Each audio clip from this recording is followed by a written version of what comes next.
Lead us from the unreal to the real. Lead us from darkness unto light. Lead us from death to immortality. Om, peace, peace, peace. Good morning and namaste, everybody. And happy Mother's Day. Yesterday I was at Princeton giving a talk, and the devotees there who organized the talk took me to an Indian restaurant, and everything was overcrowded. And then suddenly we realized it's going to be Mother's Day, that's why. And we have a big treat for you this Mother's Day. If you look at the treat, it's called nothing, the void, Sunyam. But I assure you, it's far from nothing. We have had 2 birthdays consecutively. Recently we had Bhagavan Buddha's birthday. And then before that we had Adi Shankaracharya's birthday. So it struck me that we can have these 2 talks like a pair. One on emptiness today, Sunyam, and one on fullness next Sunday, Purnam. And we'll see where that takes us. But today's journey is a journey into nothingness. And why I selected this subject, a little background is important. Generally on the occasion of Bhagavan Buddha's birthday, we talk about the life of Bhagavan Buddha, the core teachings, 4 noble truths. But I thought every year the 4 noble truths, let's do something a little different this time. Let's go a little deeper into Buddhism and Buddhist philosophy. The reason, someone might ask, why are you doing this? It's important to clarify the background to this. Why are you doing this, and on what basis, on what authority? You're not a Buddhist. 3 reasons I can think of. One is, so the question is, why are we having this talk on emptiness? So 3 reasons I can think of. One is, of course, in our tradition, the great reverence and respect that Bhagavan Buddha is held in. Swami Vivekananda speaks about Buddha in glowing terms.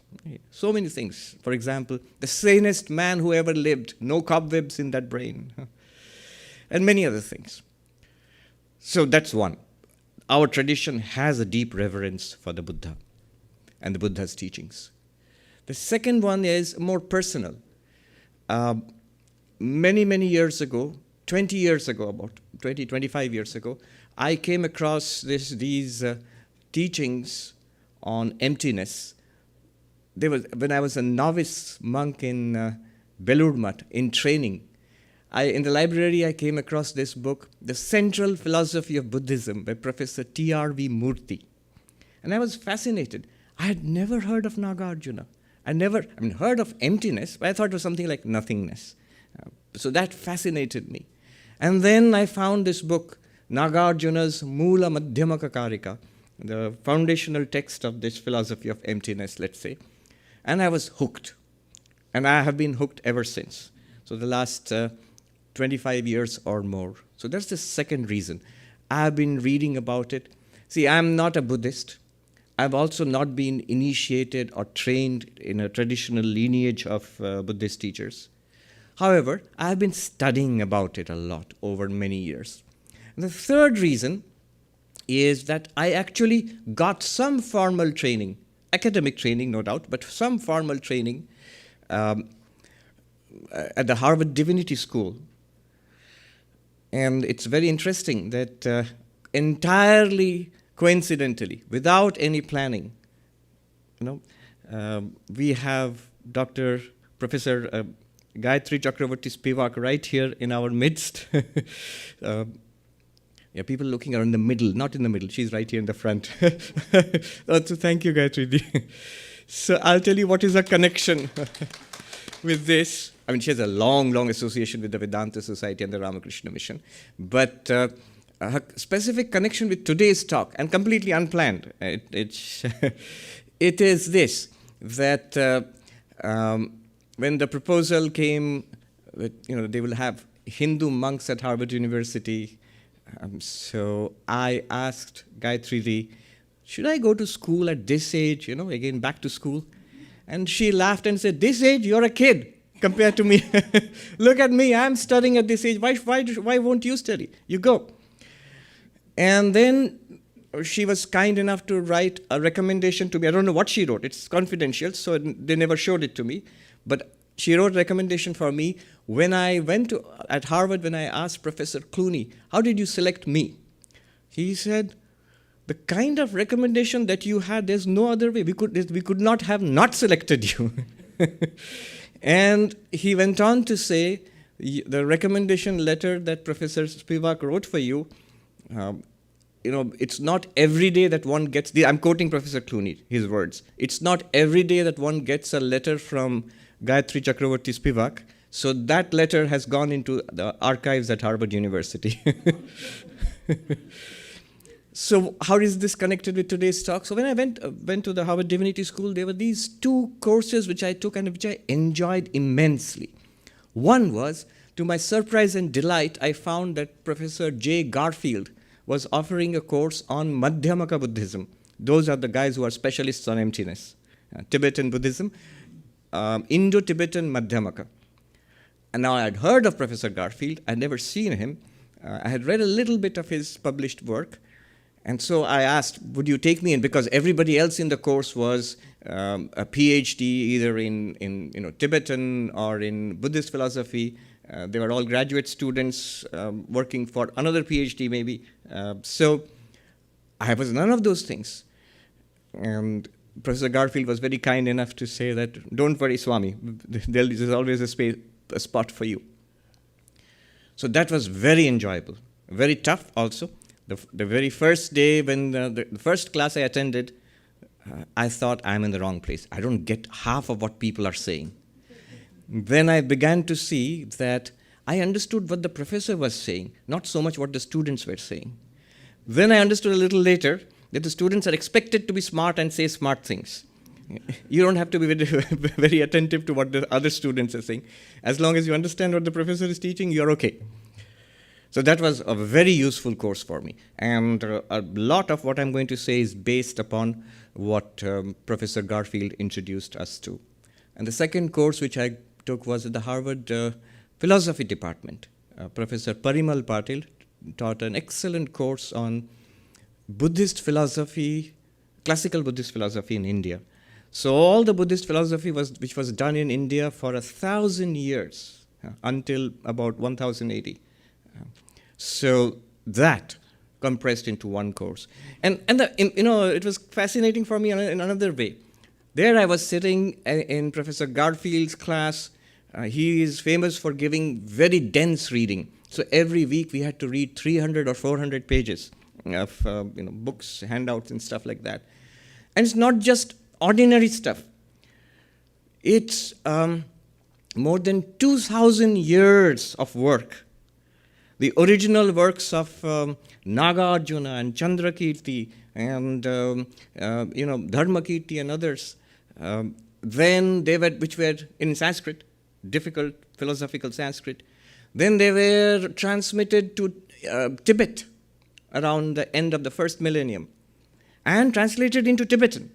And then the Tibetans took it up and did a lot of work, which often we, in a Vedanta, we don't know.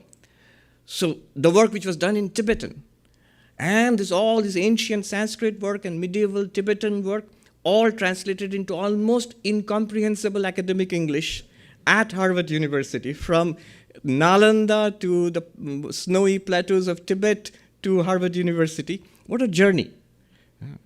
That's fascinating, really. And my task today is to compress that more than 2,000 years into less than 1 hour. So that's another reason why the basis of what I'm going to say today. Why am I saying this and on what authority? On that much authority.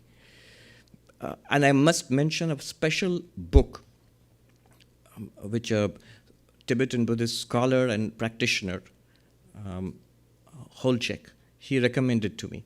I said that I've been studying this for years, more than 20, 25 years, and I really don't think I've got a clear grasp on emptiness. So he recommended a book. He said, there's this rare book, I mean, it's not very well known. It's called Progressive Stages of Meditation on Emptiness. I'll repeat that. If you're interested, it's worth reading. It's very, very short. You can't go through it easily. It's short but dense, but very well written and lucidly and practical. What do you do with these concepts in your day-to-day life, in spiritual life? So, Progressive Stages of Meditation on Emptiness by a Lama. His name is Sultrim Gyatso Rinpoche. Sultrim Gyatso Rinpoche. So, what that book did for me was, it brought all that I had studied. It brought it all together and gave me insight, a clarity. It gave me the big picture of what was going on. So, what I'm going to say today on emptiness is based a great deal on that particular book also, that one particular volume. All right, I can't postpone it anymore. Let's take our journey into nothingness.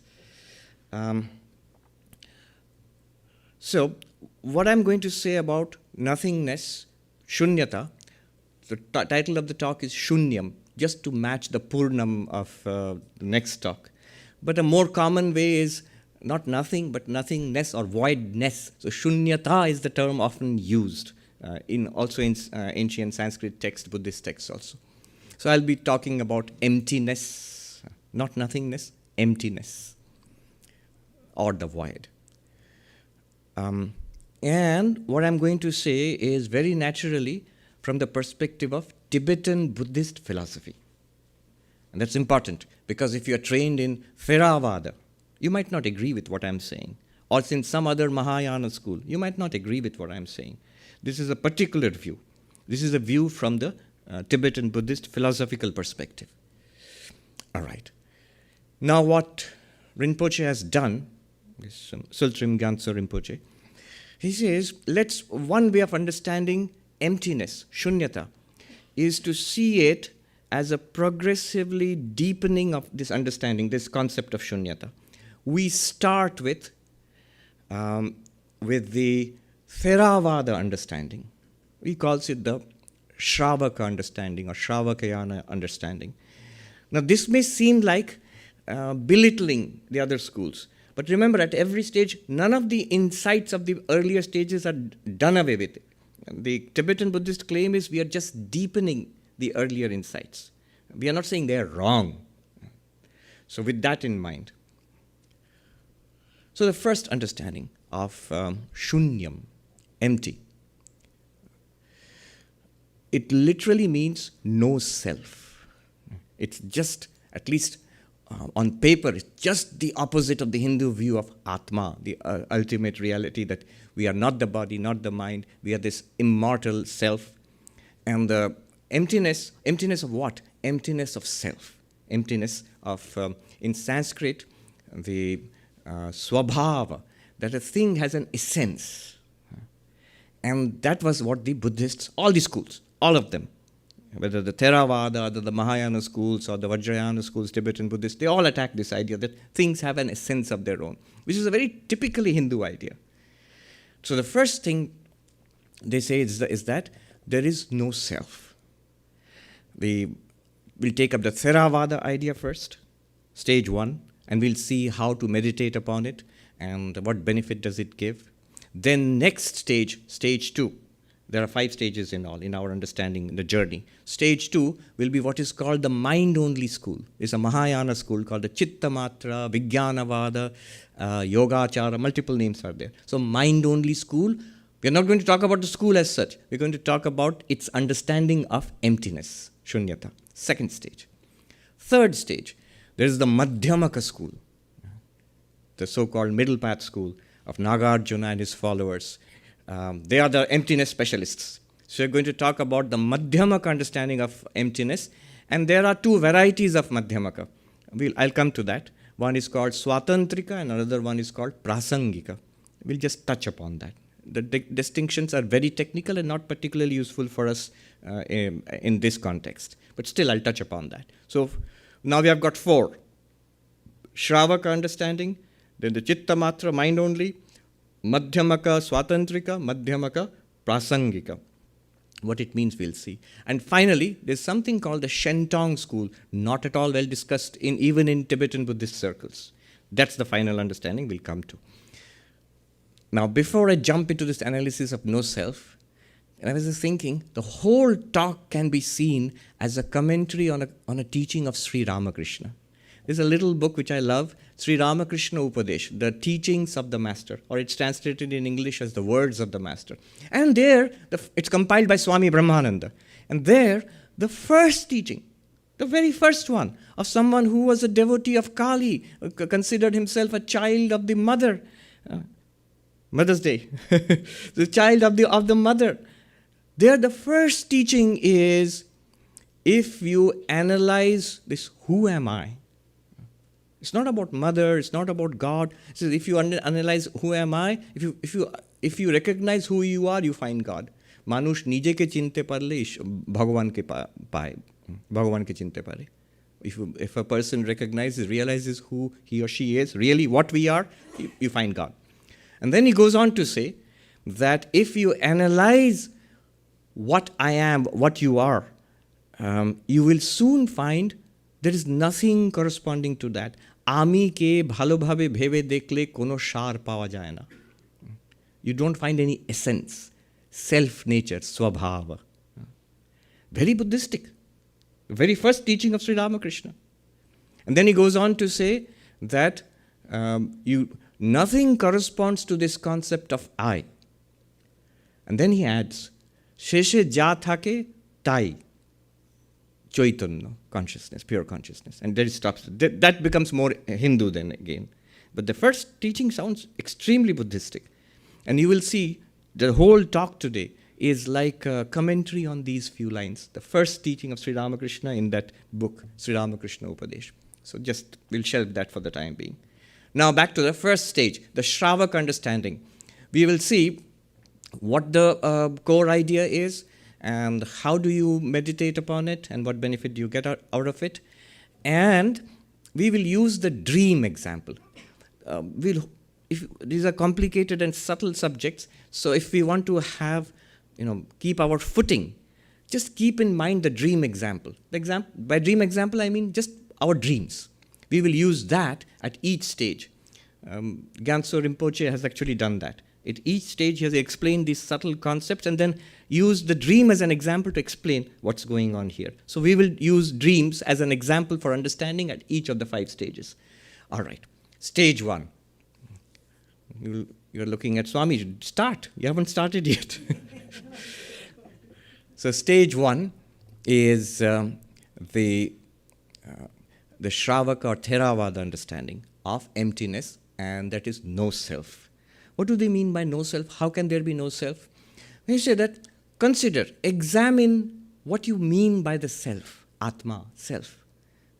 Who am I or what am I? And when we examine this, when we analyze this in our own experience, you will find these 5 things. The famous Buddhist 5 aggregates, Panchaskandha. Literally means, it's often translated as 5 heaps. Literally, the skandha would mean a pillar, actually. So the 5 pillars or the 5 heaps or the 5 aggregates. What are these? In our own experience, when we look at our own experience, at ourselves, if you are asked, analyze yourself, see what's there. We will find, first, the body. In Buddhist terminology, this is called the Rupa Skandha. Rupa Skandha. Rupa Skandha is the material aspect of our existence. Any material entity is Rupa Skandha, but right now we're talking about ourselves. So the body is Rupa Skandha. Rupa literally means form. Then we will find within this form, in our own experience, what they call Vedana Skandha. That means feelings. At the very minimum, pleasant, unpleasant, neutral, pleasant, unpleasant, neutral, mixed feelings. Right now our experience of how our state, our emotional state, physical state, perceptual state, is it nice? Is it not nice? Or is it a mixture? Vedana Skandha. Then third is Sangya Skandha. Sangya Skandha is perceptual, the perceptual pillar or perceptual aggregate. We see, and we hear, and we smell, and we taste, and we touch, and we think also. All of that is Sangya. Mind is also included as a sixth sense, literally, in this way of thinking. Then the fourth one, which we find, is what is called samskara skandha. I'm giving the Sanskrit terms. There are the Pali terms also, sankhara, skandha, and so on. Samskara means the mental predispositions, literally the way we understand it in Vedanta also. Our past impressions, our mental disposition. We are not the same. All of us have mental makeup, personality. So samskara skandha. And then finally, awareness, consciousness. We are all aware. We are having experiences now. What bothers David Chalmers so much in NYU now, the hard problem of consciousness. And yes, that's another aspect we find in all of us. We are all aware. So vijnana skandha. Rupa skandha, form, body.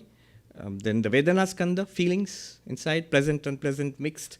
Then there is the Sangya skandha, sensory perceptions, whole set of them, including mental. Then mental predispositions, our unconscious in our more modern terms, but the impressions we carry, our personality type, all of that. And then it includes volition also, for example. And then just awareness. All of this is also lit up by awareness now. This is the bundle which we find upon examining ourselves. Right now, you'll find this. It's a very good analysis. And if you're thinking, this sounds a lot like the Advaitic Panchakosha. The Annamaya, Pranamaya, Manomaya, Vijnanamaya, then the Anandamaya. Yes, it does. It's pretty similar. It's a different kind of breakup. You have sliced it differently, but more or less similar. The point being, none of this is the self. All of these are in flux. You think of self as, I am this one who is continuous. But the body is changing from birth to babyhood to childhood to teenage to middle age to old, continuously changing mass of matter. Feelings are continuously changing. They cannot literally, see, this particular body, if that is who I am, then which one? Because the baby's body and the old person's body are not the same at all, literally not the same. The constituents also have changed. It's a stream of matter. Then which one are you? Because you say, I am the same. Not only you say, common sense says, I was the baby, I was that young person. Law also says that. By law, you are the same person.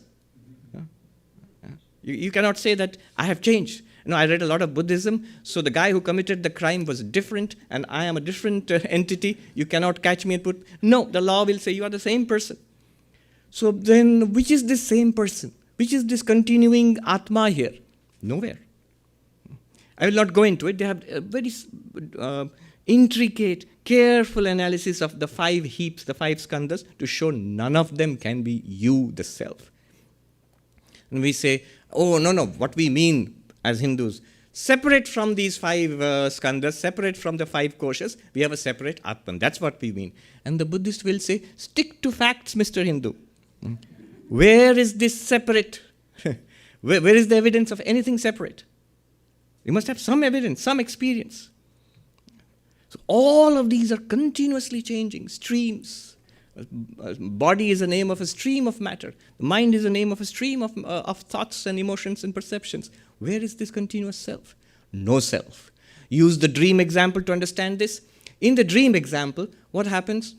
I've fallen asleep. I don't know that I've fallen asleep. A dream world appears before me. And I am there. You are there in your own dreams. So you may be walking along in the park and you see a beautiful flower.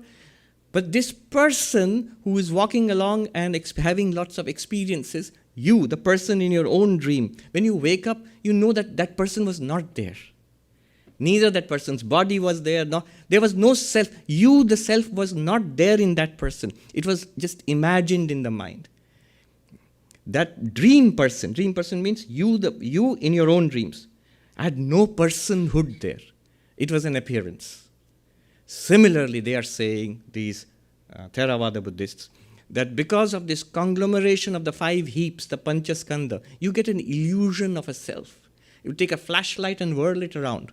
You'll look like a circle. There's no circle. There's only one beam of light being whirled around. This is the famous example of Alata Chakra, a firebrand which is whirled around and gives an illusion of a circle. Similarly, continuous experience is being generated by these 5 skandhas, 5 pillars. You get an illusion of a permanent self or Atman. There is no such thing.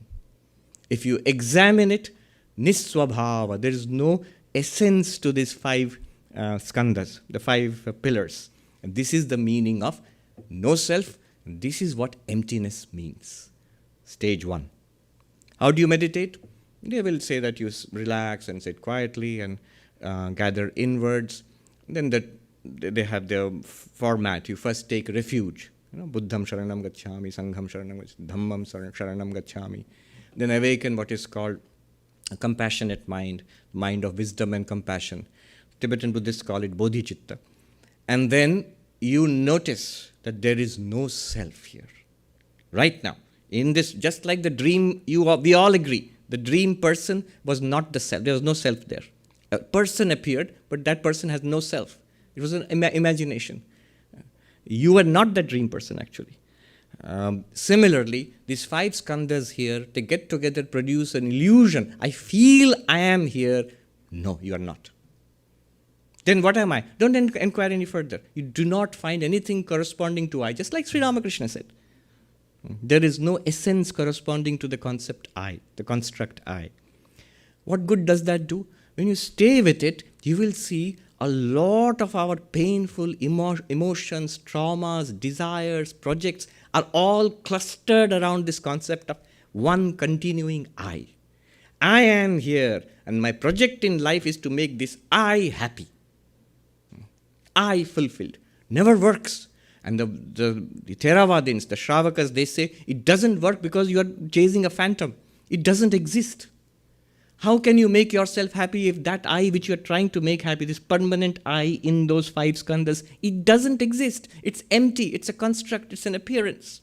And the moment you dissolve that, the moment you see through to it and stay with it, all your negativities, all your selfish, limited projects will disappear. The difference between which I see myself and everybody else, that also disappears. The person is still there, but that I separate self, there's no such thing. To whom or what will cling anger, resentment, trauma, guilt, hatred, even the personal selfish love. I love you means I love you, nobody else. You are I, this is I, me, mine. That much. That I, me, mine will dissolve. And this is the benefit. Now I'm going at hyperspeed, so I'm just leaving a lot aside. I'm just moving very fast. Anybody trained in Theravada would say, you're doing an injustice. I know, I'm going to do injustice to all the schools, but I have to finish in time. So basically, I've got this idea. This is the idea of no self. This is emptiness in the Shravaka or Theravada idea, school, and how you understand it through dreams and what you do with it in meditation. First stage. Now comes the next, the mind-only school. One name is Chitta Matra. Chitta means mind, Matra means only, mind only, literally mind-only school. Here we must know we are making a transition from Theravada to Mahayana. The crucial difference here is, there are many differences in doctrine and teaching, but the crucial difference here is that the Mahayanas say that not that the Theravadas are wrong or the Shravakas are wrong. They are right. The idea of no self in the 5 aggregates, Panchaskandha, there is no self there. That's right. But that's not the end of the story. If you do that, you will get peace of mind. If you meditate like that, you will get peace of mind. You will get a sense of release.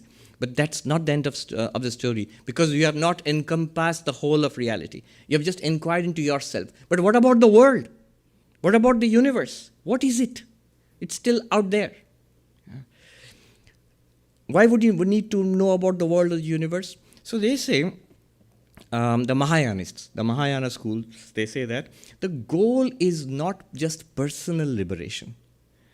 So according to them, in Theravada, what is the greatest, the final attainment that you can have? That you can be personally liberated. As long as you're alive, if you are enlightened, you will be free of all the kleshas, the painful, negative emotions. You will live an enlightened, peaceful life. And after the dissolution of the body, nirvana. Nirvana in the purest sense of being exhausted or wiped out or snuffed out, blown out. A candle, deep nirvana. That's the thing. There's a lamp there. If you blow out the lamp, and the Buddha was asked, after nirvana, where will the enlightened one go? Where will you go? Where will you be? The Buddha said, there's a lamp. If you blow it out, the flame, has it gone to the east? No. Or the west? North or south? Up or down? These are not right questions to ask. Similarly, this limited existence, which was continuing lifetime after lifetime, has been blown out. What remains after that, if anything at all? They don't talk about.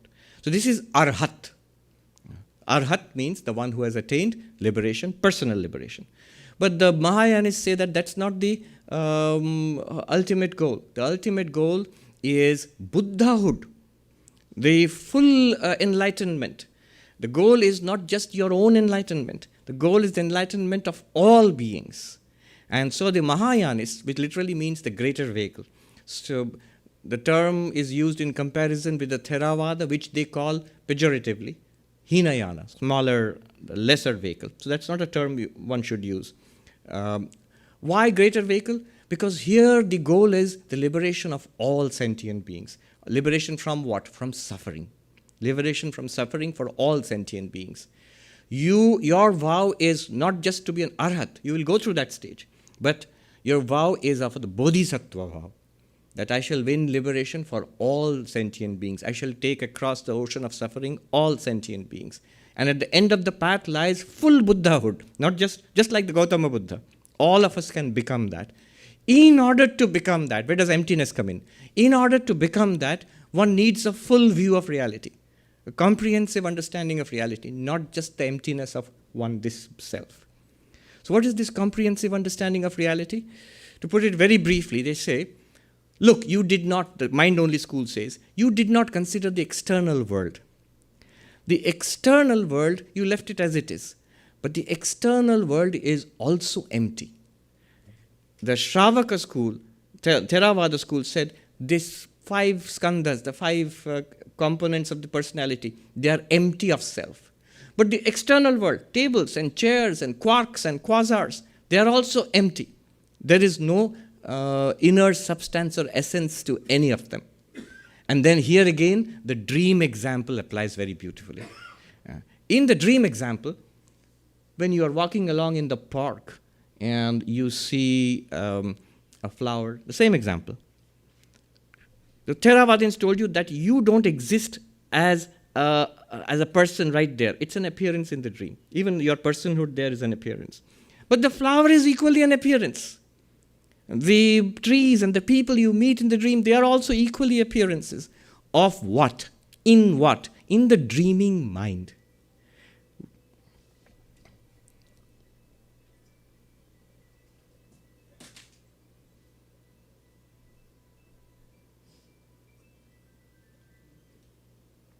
In the dreaming mind. Yeah, that's an appearance too in the dreaming mind. If you were well settled in emptiness, that shouldn't upset you, Swami. Both are appearances in the dreaming mind. The subject who experiences and the object which is experienced. You, the one who is seeing, and the flower which you are seeing, both are appearances. Where? In the dream. And that we all agree. After waking up, you will say that, oh, I was not walking in the park. That was not me, but it was experienced. And the flower was also not a real flower which I experienced in the waking state. It was also projected or it appeared in the dreaming mind. Both are empty of self-reality. They don't exist as a person who is seeing a flower and a flower which is seen. Both are appearances in the dreaming mind. And then the big move. Here it's very interesting to follow the moves these philosophers make. I'm going to take a high-speed tour of these, but these were developed over centuries, in fact more than 2 millennia of work, 1,000 years of work in India and 1,000 years of work in Tibet, with a lot of dialectics and debate, a lot of intense work, attacks and counterattacks, still they were refined. So the next big move that the mind-only school makes is, as in the dream, so in the waking. As in swapna, as in the dream, so in the waking. And in order to show that this waking world is also like that, this body, mind, this personality is an appearance, and that world which we are seeing is also an appearance. Appearance where? In what? In the mind. Just as a dream appearance is. Now, in order to do that, they have to do some philosophical heavy lifting.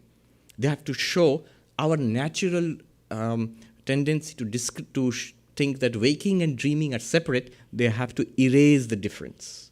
So they claim, as far as you are concerned, from your own experience, what is called phenomenological experience, as subjectively you are experiencing, as we all are, from that perspective, there is no significant difference between waking and dreaming. We immediately protest. We say, no, that's not true. Why do you think there's a difference between waking and dreaming? Multiple objections, many of them. These are like centuries of debates which go on between the mind-only school and other Buddhists and other Hindu schools at that time. For example, just for our consideration, a few things. One might say, dreams and waking are very different. Dreams are vague and smoky and, they are not clear. But the waking experience is it's so vivid. Color, shape, sound, all of this is so vivid and clear. So the dreams are not clear, not vivid. Waking is clear and vivid. Waking, you have an industrial grade reality. It's solid, it's here. Now, the mind-only school philosophers or the masters will say that suppose the dreams were vivid. Suppose somebody comes and says, my dreams are very vivid. And on the other hand, because of old age, disability, maybe my senses are not working too well, I can't see all that well, or I can't hear all that well. So my waking experience is vague. It's all smoky, and I can't hear too well. But in my dreams, I hear very well and I can see very well. Now the dreams become more vivid, potentially, theoretically, not so difficult to imagine. Dreams become more vivid, and then the waking experience is less vivid. Will you now say that dreams have become waking and waking has become a dream? If you hold on to the criterion of vividness, then you have to be consistent. Now when the dreams have become more vivid, you have to say, that's my real waking state. We will never say that. So vividness, what the point is, the vividness, clarity of experience is not a criteria for distinguishing dream and waking. If it were, it would lead us to these absurd positions. Another one is similarly, continuity. And you can do the homework on this one. Somebody says that, look, my waking experience is continuous. I wake up in the same apartment, same bed every day, but every dream is different. Now, again, you can reverse that argument. You can say, suppose somebody was sick, maybe Alzheimer's or something, and the waking experience seemed to be disconnected, disjointed, disorienting. A sickness can do that. Illness can do that. And suppose you keep having the same dream over and over again, a continuity in the dream. Then you will say, is it waking, and now your waking has become a dream? You will never say that. So continuity cannot be a criterion for distinguishing between dream and waking. Another one is, look, dreams are private. It's in my mind. Waking is real. Look, we are all here and sharing a public reality, a shared reality. This one is also easily dismissed because in dreams also you have a shared public reality. When you don't know that you're dreaming, there are other people. You're walking, say, in the park. There are other people in the park, and you say, look, what a beautiful flower. And everybody else says, yeah, that's really beautiful. And it's a shared public reality. And when you wake up, you say, oh, that was all in my mind. But when you were there, it looked like a shared public reality. Everybody was having the same experience. Here also, everybody is having the same experience. Anyway, multiple examples like this. And if you have studied the Mandukya Karika, you will see the same ideas to such an extent that Gaudapada Acharya was accused of being a Buddhist, a Mahayana Buddhist. Because almost the same arguments are there. Swami Nikhilanandaji, in his introduction to the appendix to the Mandukya Karika translation, he gives 10 arguments to erase the difference between, actually 10 objections to equating dream and waking, and then he erases those, he deconstructs those objections. And you get a creepy feeling of maybe your dreams and waking are sort of melding into each other. So now, having accomplished this, the Chitta Matra, the mind-only school says, look, they have a famous saying, Nilo tadhiyo abhedaha. Blue and the perception of blue are non-different. You cannot distinguish between them. You, the perceiver, the internal perception of a color and the color itself. We have this natural feeling, the color is out there. And my perception of the color is here, in my eyes, in my optic nerves, in my brain centers, I'm getting a perception. But literally, if you see your own experience, where is the difference? It all comes up as one in the experience. You cannot separate. And it says, just like the mind generates dreams, similarly, and the dreams are empty because they don't have a separate independent existence. It's the mind. Similarly, your waking experience is also generated by the mind and mind alone. You have no solid philosophical reason to postulate an externally existing world in addition to your experience. This is an argument. Something that was very, very similar to what was repeated by Bishop Berkeley about 700-800 years after these philosophers, the subjective idealists, So this is the mind-only school. What is emptiness? Emptiness of self, because it's like a dream self. Emptiness of the other, the perceived object, because it's like a dream object. Dreams are dreams. This is waking. No, but we have shown you that dreams are waking cannot be philosophically separated in principle. What is the benefit of this? The benefit of this is very great. When we sit and meditate, same thing. Sit calmly, take refuge in the Buddha and the Sangha and the Dhamma, arouse the Bodhicitta. So here the Bodhicitta has been defined very clearly. The Bodhicitta is, the awakened mind or enlightenment mind, that's what they call it. It's a very important concept in Mahayana Buddhism especially, that it's a combination of compassion and wisdom. If you want to liberate yourself and all sentient beings, why would that feeling come? It comes out of compassion, karuna, compassion for the suffering of all beings. Why the suffering of all beings? Once you see the selfless, the non-selfness of this person, then there is no difference between you and the other. So one of the great Mahayana teachers in Bodhicharya Avatara, Shantideva, he says, suffering should be removed. The suffering of the other should be removed because it is like your own suffering in the sense that it is suffering. But you might argue, no, but it's my suffering, I'll remove my suffering. But that I, me, mine has already been dissolved and shown to be empty. Therefore, suffering should be removed. As you're removing hunger, thirst, pain here, you should remove hunger, thirst, pain there also. Compassion, that is the motivation. But compassion itself is not enough. In order to actually help others, we need wisdom. We need knowledge. So this combination of karuna and prajna, this compassion and knowledge. Knowledge of what? Knowledge of the emptiness, the shunyata, emptiness nature of not only yourself, of everything else. Now, as you sit in meditation, you meditate upon the emptiness of the self and the emptiness of the other, the object. Emptiness of the subject, emptiness of the object. Both are appearing in mind. As a result, the world outside can no longer tempt you nor terrify you. There is no substance to it. It is none other than you yourself, the mind which is appearing as the seer and the seen, both together. One might ask, all right, then what is this mind? Here comes the idea of the three levels of reality according to them, according to the mind-only school. Reality as we experience it has three levels. There are three names for it. One is called parikalpita, imaginary. Second one, a higher level of reality, paratantra, dependent, causes and conditions. Paratantra, dependent on the other. And finally, parinishpanna, real, really existing, ultimate truth. So parikalpita, imaginary, is our usual world of I'm a person, you're other persons, here are nice things, I'm in competition with you to get those nice things, here are terrible things, I'm terrified of it, I'm trying to avoid those things. Our samsara, it's just this is like a dream, it's parikalpita, imaginary.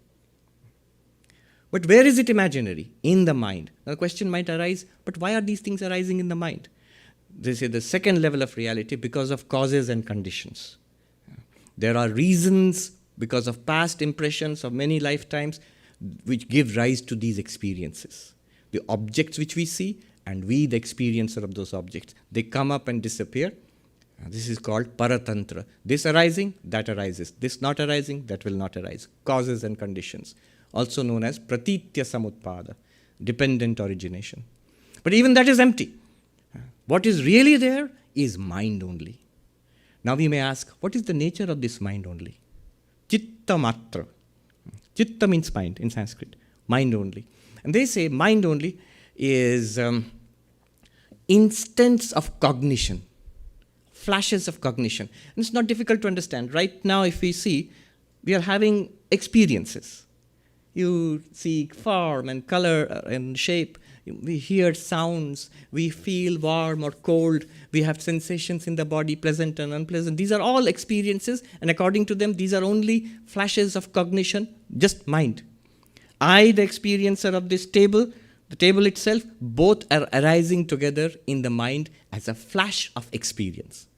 Just hold on to that. Flash of experience. This flash of experience or flash of cognition, one instant, succeeded by another at terrific speed. But all discrete flashes of experiences arising and falling, these are called vijnana. Vijnana. Kshanika vijnana, momentary flashes of cognition. So what's the ultimate truth of all of this? Momentary flashes of cognition. This is what they understand by mind only. This is where it stops. And this meditation frees you from clinging to the self or clinging to the other also, because it's all empty. Now comes the third and the fourth. I'm going to deal with them together. Madhyamaka. The Madhyamaka school. The Madhyamaka school has these two varieties or two flavors, if you will. The Swatantrika and Prasangika. But let's go slowly. This Madhyamaka school, Madhyamaka literally means middle path. Those who follow Madhyamaka are called Madhyamikas. I remember when I first discussed this for a very great Swami, Ram Maharaj, Swami Mokshadanandaji. He told me in detail about what it means, what is emptiness, what is its relationship to Advaita Vedanta, so on. Very great teacher in Belur Math. And I kept saying Madhyamika, Madhyamika, and I still remember, he corrected me. Madhyamaka. The philosophy is called Madhyamaka. And if you follow it, you are a Madhyamika. Now, these Madhyamikas, they originate with one of the greatest names in Indian philosophy, Nagarjuna, who has fascinated, and 2000 years later, more and more is being written on Nagarjuna now, here in the West, in English. And they're relating it to a lot of modern thought.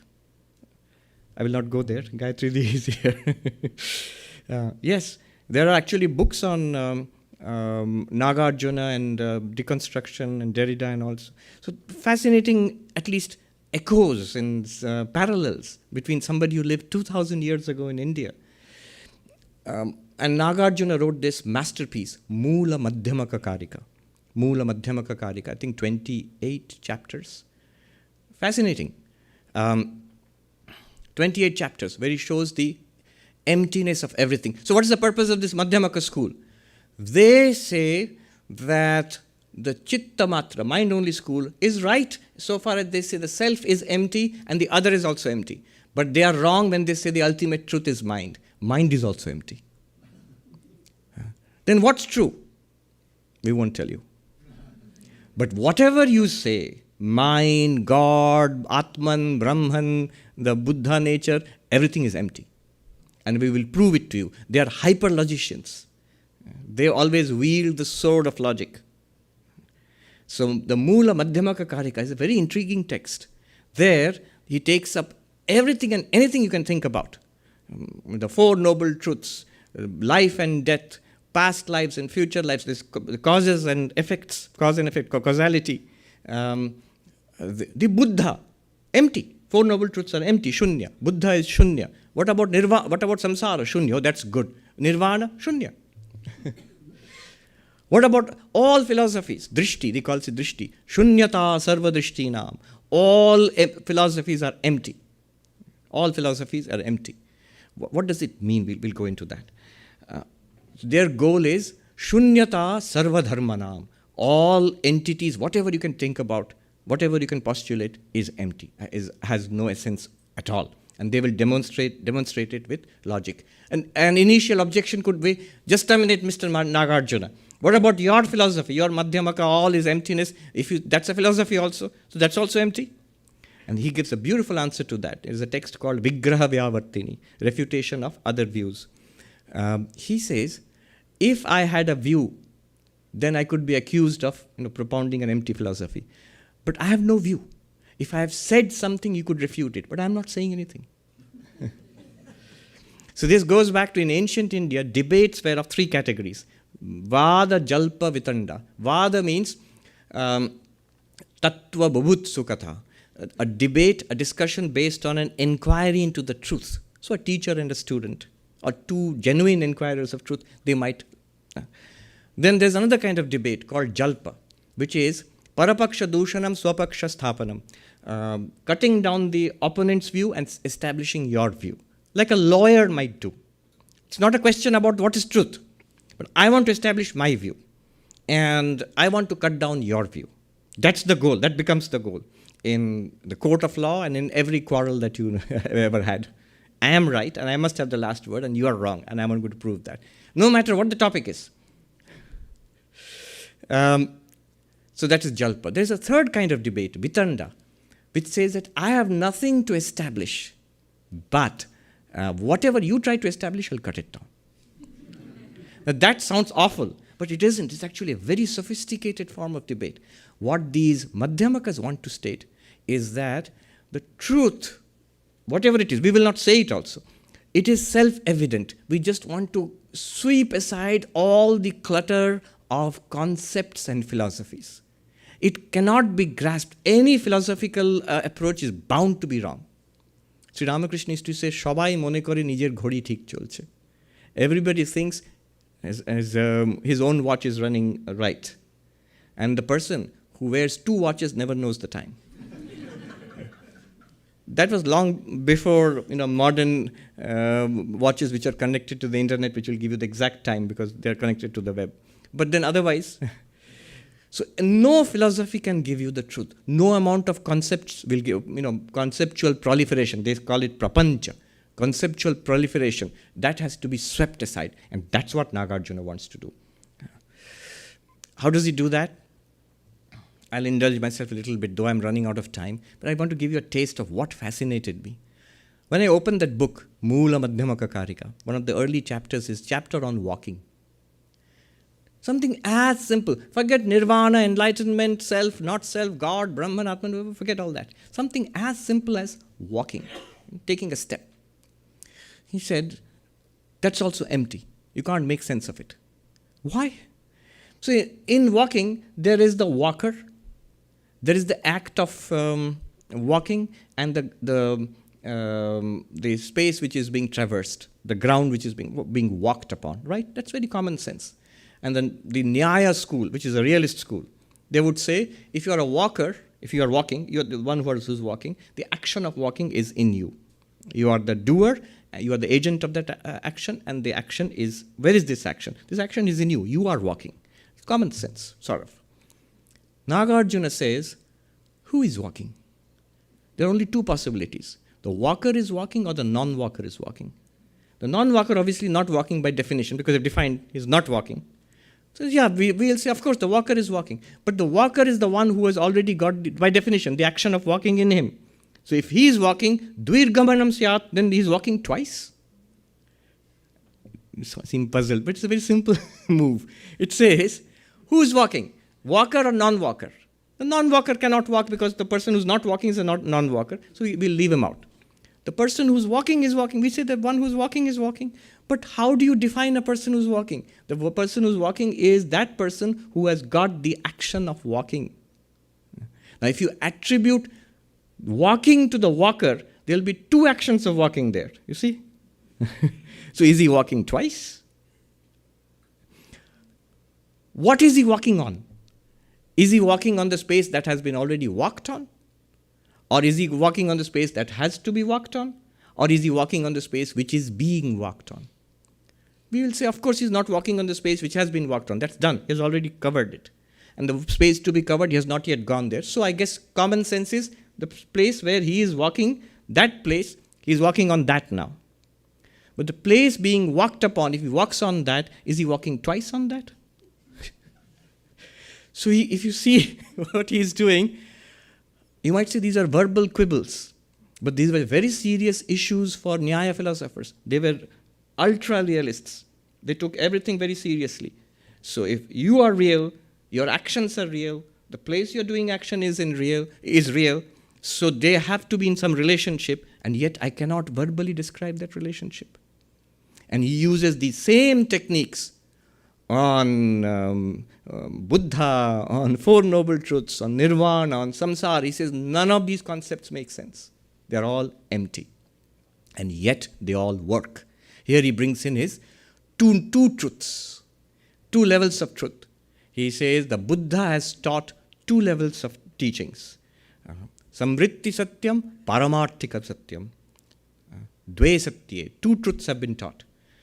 In the ultimate sense, the absolute truth, everything is empty. Shunyata sarva dharmanam. And I will show that to you logically.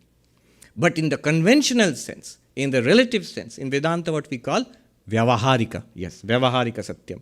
Everything exists. There are people are walking. You can happily walk. Don't be afraid of stepping out, walking around. All of it will work, except that it doesn't make any sense when you examine it logically. So, the two levels of truth. And then Nagarjuna adds there. Samvrittim manashritya paramartham nadigamyate. Without taking refuge in the conventional truth, in the relative truth, nobody attains to that ultimate truth.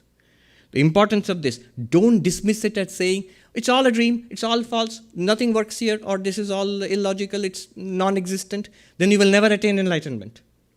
Because the Buddha, the teachings of the Buddha, even concept of shunyata, everything is at the relative level.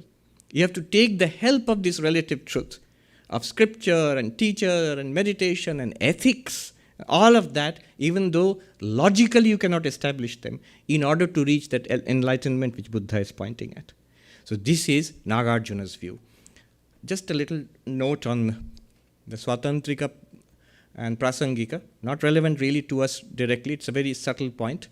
Nagarjuna had a disciple called Buddha Palita, and he wrote a commentary on Nagarjuna's Mula Madhyamaka Karika, that text, explaining it. Thank God, because this is very subtle, it's very difficult to understand. See, the language is very simple. If you read the Mula Madhyamaka Karika, even now, new translations are coming out. J. Garfield has a wonderful translation. Mark Sideritz has another new translation. Excellent translations. And also, The Sun of Wisdom by a great Tibetan Lama teacher who has shown these very subtle, abstract arguments, how they can be applied in our day-to-day life and free us from suffering. Anyway, so Buddha Palita wrote a commentary explaining all this stuff. Then it was attacked by another master, Bhava Viveka. He wrote his sort of counter commentary on Mula Madhyamaka Karika, and his interpretation is called Swatantrika Madhyamaka. I'll explain the difference. He was again refuted by one of the greatest Madhyamaka philosophers and masters, Chandrakirti. So Chandrakirti, not so much famous in the Indian tradition, his name is important, but really became important in Tibet a few hundred years afterwards. He was part of the Nalanda tradition, and then his works became very important in Tibet. And even now, some of the works translated in English is what we were asked to read, plow through hundreds and hundreds of pages of abstract arguments like what I just told you, but spread over 300, 400 pages. I remember falling asleep over them in the Widener library. So, the interpretation of Bhava Viveka is called Swatantrika Madhyamaka, and the refutation and new interpretation given by Chandrakirti, which claims to be faithful to Nagarjuna, is called Prasangika. What's the difference? Very simply, one point and then I'll move on. The difference is this. Both try to refute all other philosophies. Point being that then emptiness will become clear, obvious. It will not have to be stated. But what Bhava Viveka tries to do, the Swatantrika tries to do is refute, give logical arguments, refute all other philosophies, Buddhist and Hindu and all of that, and then give independent arguments to establish emptiness. This is the Swatantrika view. The Prasangika view, which is the prevailing view, which is the philosophy, is important because it's the philosophy of the Dalai Lama and all his followers, especially the Gelugpa sect, which Dalai Lama heads. All of them, they will. If you ask them precisely, if you ask them what is your philosophy, they'll say we are Tibetan Buddhists. But specifically, they say we are Madhyamakas. More specifically, we are Prasangika Madhyamakas. They are very particular on that point. Their point is, if you try to establish emptiness independently with arguments, you are again proliferating concepts, which was the whole point, to sweep aside all conceptual fabrication and to make emptiness an evident, an intuitively evident truth. Nagarjuna has said, Shunyata, emptiness is the antidote to all the poisons of samsara. But he who takes Shunyata itself as a philosophy, there is no saving him.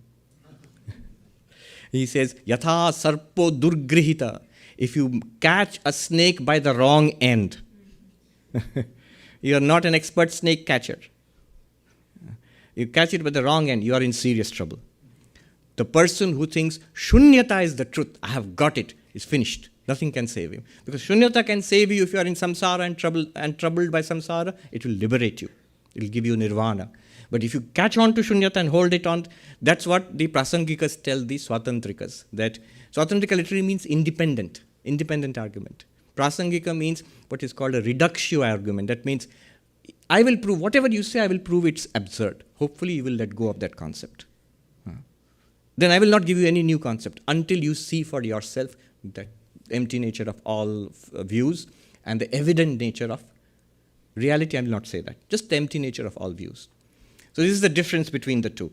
And why I'm not going further into it is because it's a technical difference, not really very relevant to us, but in fact, the whole course which J. Garfield taught us, 600-700 years of argumentation on the icy plateau of Tibet by these lamas sitting in the monastery, I think they didn't have much more to do to keep talking about emptiness.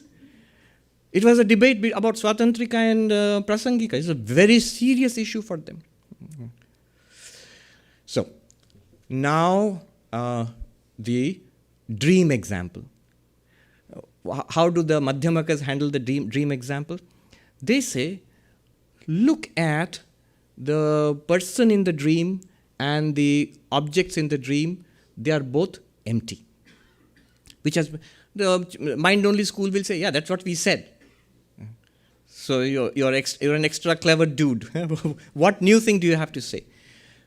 Now the Madhyamaka asks, the Prasangika Madhyamaka asks the mind-only school. So they are all appearing in what? So what's real, according to you? The mind is real. Like the mind in the dream produces the dreaming person and the things they see in the dream, the mind is real. What is the mind? The mind is a series of instantaneous flashes of cognition. Then Nagarjuna and the Madhyamakas, they will deploy their famous logic. So one way, many ways, but one particular sword they use is single or multiple.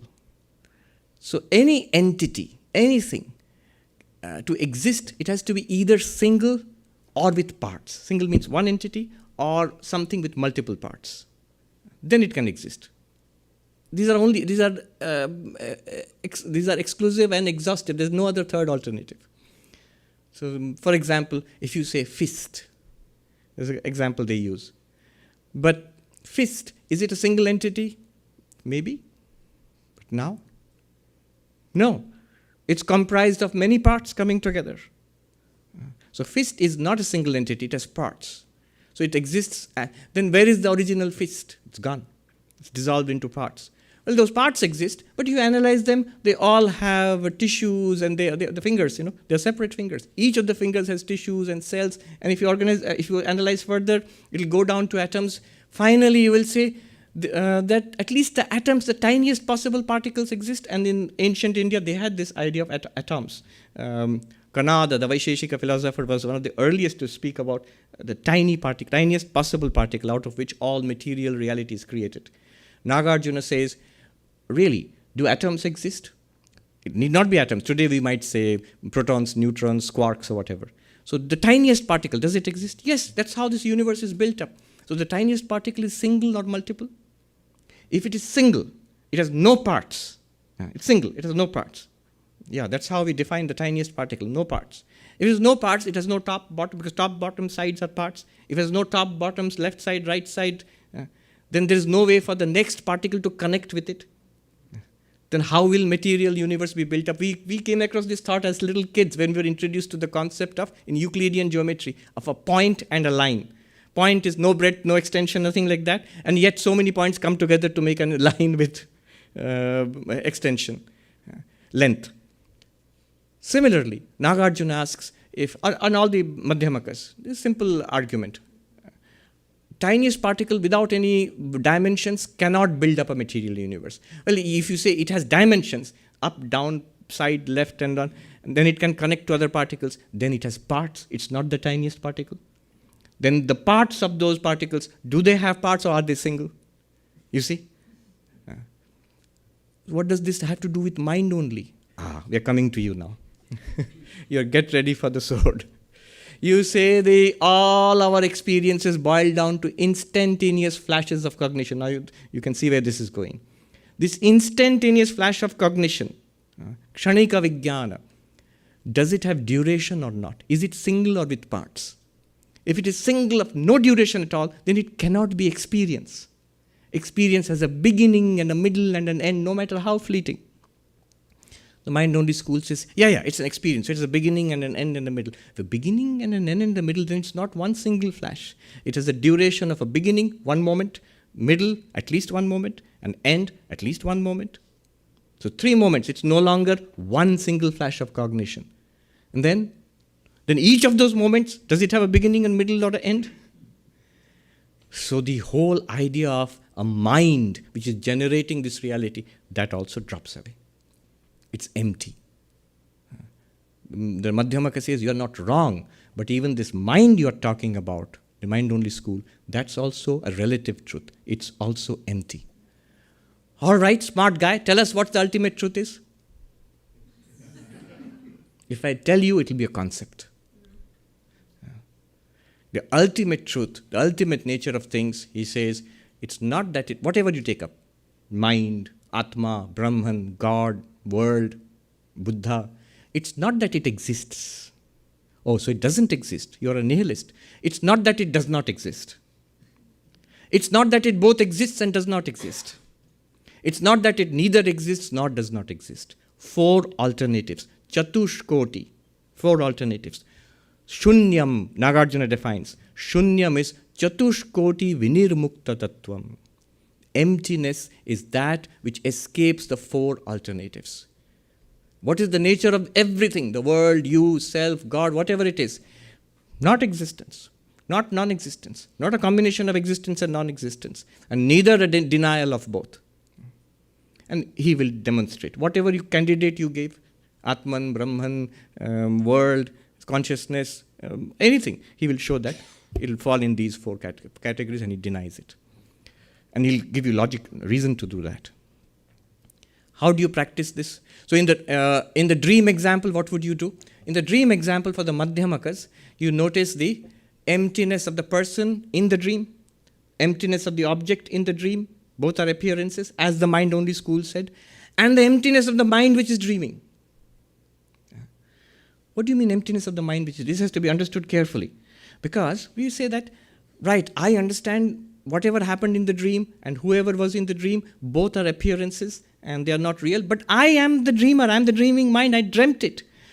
I exist apart from the dream also. But the Madhyamaka says, do you? Have you any experience of the dreaming mind minus the dream? So yeah, but I'm here in waking. But have you any experience of the waking mind minus the waking? Oh, deep sleep. I am there, but it's in deep sleep. Have you any experience of the deep sleep mind without the deep sleep? Here is the great insight of Madhyamaka. They arise and fall together. Anything that arises and falls together cannot be ultimately real. They are dependent on each other. Chandrakirti gives an example which you will never find in any Hindu text of 2 sheaves or bales of hay leaning against each other. If you remove one bale of hay, what will happen to the other one? It will fall. Your so-called, for example, you Vedantins or Sankhyans will say you are consciousness experiencing a world. But without the experienced world, is there any consciousness? Without the consciousness, is there any experienced world? They are like two sheaves or bales of hay leaning on each other. Remove one, the other falls also. Both are empty. And you leave it at that. The meditation will be, you sit, this is a dream example. Meditation will be, you'll sit in meditation and experience a vast emptiness, and that the dissolution of all problems goes away there. In that emptiness, what appears? Samsara appears if you are unenlightened. In the emptiness itself, samsara appears with fully empty nature, shunya nature. If you are enlightened, in that same emptiness, nirvana will appear. You will appear as a Buddha, you will appear as, the world will appear to you as, having its essential Buddha nature.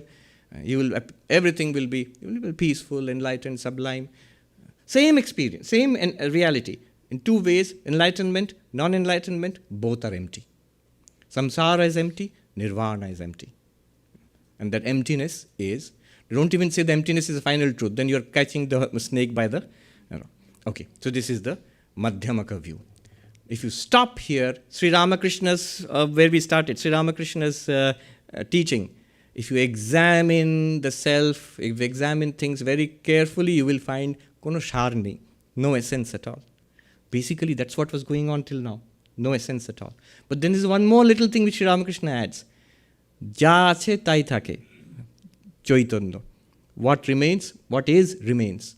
Consciousness, pure consciousness. Now comes the last part. I've gone well over time, but I must complete this. Are you with me? Are you still? Or have you become empty? So, the last part of this is the so-called Shentong school. Here we enter an area of controversy.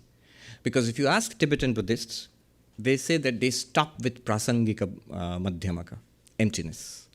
Emptiness of self, emptiness of the other, emptiness of mind also. All the shunyata sarva dharmanam, and stop. But the Shentong school is another school who are also known as Maha Madhyamaka, the great Madhyamaka. They also call themselves Yogachara Madhyamaka, mind-only school combined, synthesis of mind-only school and Madhyamaka school, the middle path school. What they say is they turn the tables on the Madhyamakas. You have to be more logical than these hyper-logicians. Have you seen, some of you must have seen the Tibetan Buddhists debating and all, the way they have their gestures and gesticulations and movements. So those are, mostly they are Gelug monks. They are these prasangika madhyamakas. You say something, he'll cut you down. And they have an elaborate, almost dance-like movement to demonstrate this. Professor Arindam Chakravarti was here. He demonstrated some of those moves to us upstairs in the dining hall. What the Shentong school says, you, the Madhyamakas, say in this vast emptiness, samsara arises and nirvana arises. But why? If it is only empty, why would just bare emptiness appear as anything at all? There should be nothing. There should be nothing. And yet, there's always the quality of awareness, knowingness. In samsara, when you are suffering, as a Buddha, when you are fully enlightened, every time it's an experience. There's a phenomenological feel to it. There is a light which illumines everything. You cannot deny that. If you deny that, O Madhyamakas, you will end up as nihilists, as nothing. And that Nagarjuna himself refutes. He says, those who call us nihilists, they do us an injustice. We are not saying that nothing exists. So you say that something exists. No? The Shentong Buddhists, the Shentong, technical term is Shentongpa. Shentongpa means the person who practices Shentong or holds on to Shentong view. They say, the Shentong view says that this emptiness, the Madhyamakas are right, the Prasangika Madhyamakas are right, but this emptiness is luminous. They call it the clear light of the void. What is this clear light of the void? It is pure consciousness, pure awareness. Now I can see some of you going, aha, now we come to the point. It sounds like Advaita, yet it does, very much so. In fact, one of the great masters, I was researching it on the net, of great Tibetan masters, contemporary. It says, he reluctantly admitted there is no difference between the Shentong view and Advaita Vedanta. The final view of emptiness, the fifth view, and Advaitic view, he says there is no difference. Reluctantly admitted. Then this samsara appearance, it is empty. Nirvana appearance, it is empty. But why this experience is going on at all? This emptiness must have a luminosity to it. They call it the clear light of the void. And then immediately the Madhyamaka will say, but if you say there's a clear light of the void, whatever it is, I will cut it down. You will be victim of the Madhyamaka logic. The sword is waiting for you. Then here comes the beauty of the Shentong move. The Shentong move says, you are using the sword to remove all concepts, right? Yes, nishprapancha. Prapancha means proliferation of concepts. I'm removing all concepts. This removing all concepts with the sword of logic is also a concept. After removing all concepts, when enlightenment arises, because it did arise for the Buddha, when you realize the clear light of the void, there's a subtle, very subtle concept in the mind of the Madhyamaka meditator, which says, this too has to be cut down. But it cannot be cut down. It is irreducible. It is not an object of any conception. The Madhyamaka will say, you are just importing the mind-only school in a new name. It's again, you're saying mind is appearing. But that mind and this pure consciousness are not the same thing. In that mind is an appearance of an experience or an experience, subject and object. Those experiences have beginnings and ends. They are limited in time. They're limited by the nature of that experience, content of that experience. They're entirely objective. But this is not an object, what we are talking about. Language cannot objectify. That's why there's great difficulty in trying to talk about it. Then the Madhyamaka will not let you go, Prasangika. He will say, then why talk about it? Why teach it? And then a very beautiful answer is given by the Shentong. 5 reasons. 1, there are those who feel so self-deprecating that I cannot be that limitless awareness. They will not even start on the spiritual path until this teaching is given. You do not sorrow, do not be afraid. You have the Buddha nature. You have the Tathagata Garbha. You have the ultimate nature in you. This teaching has to be given in words. 2nd, there are those who are very proud. Spiritual pride. That also is poisonous. This Tathagata Garbha, this Buddha nature, this clear light of the void is for everybody. Enlightened, unenlightened. You have no special reason to be proud about it. I remember this monk in our monastery once. Brilliant person. But a little troubled, I think, because he said, I'm going to write a book about this person who's enlightened. And he's enlightened, he behaves like an ordinary, in fact, even a foolish person outside. Internally, he's enlightened and he's full of contempt for all others. I said, that doesn't sound very enlightened. So, to cut down spiritual pride that I am something special, immediately you have what is called reification. You have reified a personality who is special, enlightened. No. That's why this teaching must be given. 3rd, to prevent this mistake which you Madhyamakas make of trying to prove the emptiness of that ultimate reality also. That teaching must be given. And then the 4th is, I think, to inspire all beings that, this feeling that all beings have, we are small. The exact words are, we are stained, we are sinful, we are limited. To remove this feeling that you have all these problems, but really underneath, beyond all this, you have the Buddha nature. You have the nature of the clear light of the void, in which entire samsara manifests, entire nirvana manifests. You are that reality. This teaching has to be given. And finally, very beautiful, he says that every being shares that Buddha nature. To know that, you feel that kinship, oneness with everybody, to begin with, not at the end of enlightenment. Right now, all of us are that one clear light of the void. And then you can have compassion and service for others. When I read that, immediately, Shiva Jnana Jiva Seva, I was thinking, Sri Ramakrishna's teaching. So this is the clear light of the void, which the Shentong interpretation. Now, the Shentong interpretation is not well known, because it was practiced by a group of monks in a monastery called Jonang. That monastery was later occupied centuries ago, and the books were destroyed, and all the monks there were converted to the Prasangika Gelug school. So it was sort of suppressed. But it is there, even in the other schools of Tibetan Buddhism, it's there not as a philosophy which is taught, but part of their meditation practice, part of their tantra practice. See, here, I'll just add, the Prasangika Madhyamakas are not the villain of the piece, because they have a point. If you state these things, I'm not saying you're wrong, they're saying to the Shentong school, but if you state these things, these will immediately become concepts which are wrong, which are empty. So, philosophy will go up to Prasangika Madhyamaka, clear all concepts, the rest is up to meditation. By meditation, you will have an intuitive realization. The Shentong school says, what is that intuitive realization? We should state it also. We should tell it, in spite of your logic chopping. Dream example, I'll give that, and meditation, and stop.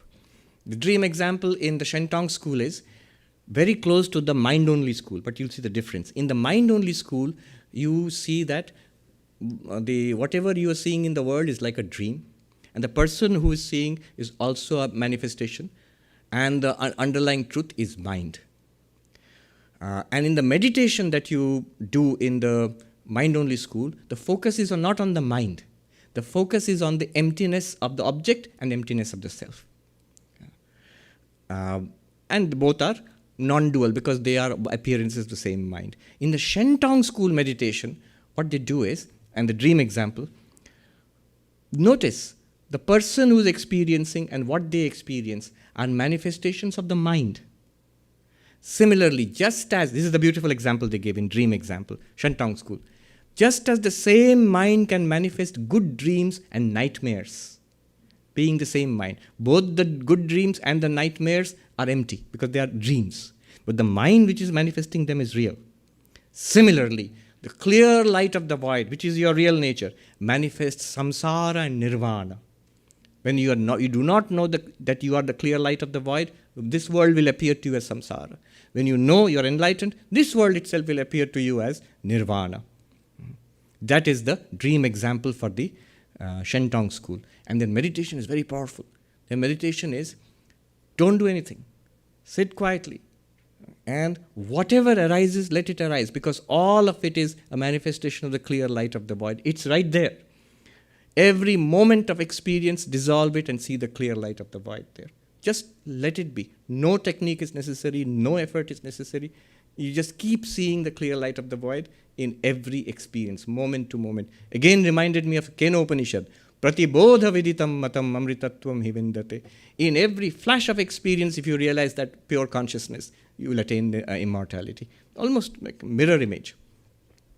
So these are the 5 stages of emptiness and meditation on emptiness. Very quickly, less than 1 minute, summing up all the 5 stages. The first we started long way back. You were thinking, oh, what was that? Well, our descent into nothingness is the Shravaka school, the Theravada school, which said the 5 skandhas. There is no self here. If you examine the I, you will not find here. Stage 1 up. And then there's meditation associated with that. In dream example also you see, the person in the dream is not a real person. Second, the mind-only school. Not only the person is without self, the object which you are seeing, the world, that is also without self. That's shunya. Person is shunya, and the subject is shunya, and the object is also shunya. That is emptiness. But mind is real. Third, the Madhyamaka school, both Prasangika and Swatantrika, they say mind is also not real. Mind is also shunya. And they use logic to prove that any concept is empty. And whatever is, we will not talk about it. Shentong school comes, the 5th one, they say we will talk about it. Because otherwise what you are saying does not make sense. If you say what we are talking about is another concept, will cut you down. No, that's your concept. That everything has to be cut down by logic. No. That's also something that they say, because of long practice of dispelling illusion, cutting through illusion, when enlightenment arises, there is a tendency that let me try to cut this down also. But if you cut it down, it's the same clear light of the void in which you are cutting down whatever you think you are cutting down. So Shentong school ends up with emptiness is the clear light of the void. The luminosity of emptiness, or whatever, the multiple terms they use, sounds a lot like Chaitanya, Chit, Samvit, Satchidananda, like that. So this is our journey into Shunyam. As you can see, it is not nothingness. It is far more than it. Is it the all? Is it the Purnam? Is it the complete? We will see next time. Let me do a peace chant and then I have an announcement. Om Shanti Shanti Shanti Hari Om Tat Sat Shri Ram Krishna Arpanamastu.